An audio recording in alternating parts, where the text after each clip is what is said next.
இறுதி படம்னு சொல்லிட்டாரு. ஆனால் ஜனநாயகன் படத்தில் கேவின் ப்ரொடக்ஷன்ஸ் கூப்பிட்டு நிறைய விஷயங்கள் பேசியிருக்காங்க.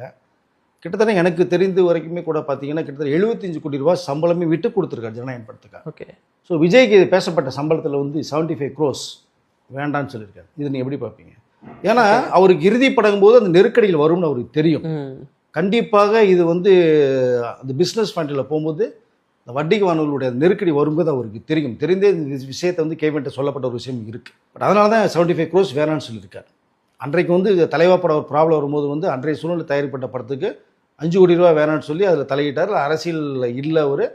அதனால் வெறும் நடிகராக இருந்தார். பிரச்சனையில் போய் ஜெயலலிதா அம்மையார்ட்ட போய் சந்திச்சார், பண்ணார், படம் ரிலீஸ் ஆச்சு.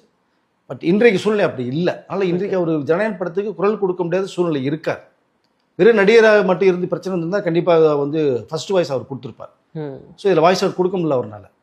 அதுதான் மெயினாக பார்ப்பது. அதனால் அவர் பேசலைன்னா இந்த படத்தை சம்மந்தப்பட்ட விஷயங்கள் என்ன பேச முடியும்? வருத்தத்தை தெரிவிச்சிருக்கார். மீண்டும் அவருக்கு ரொம்ப நெருக்கடியை வந்து அந்த கடன் ரொம்ப சுமை ஏற்பட்டால் கண்டிப்பாக ஒரு படம் பண்ணி தரதான வாய்ப்புகள் இருக்குது அவர்களுக்கு.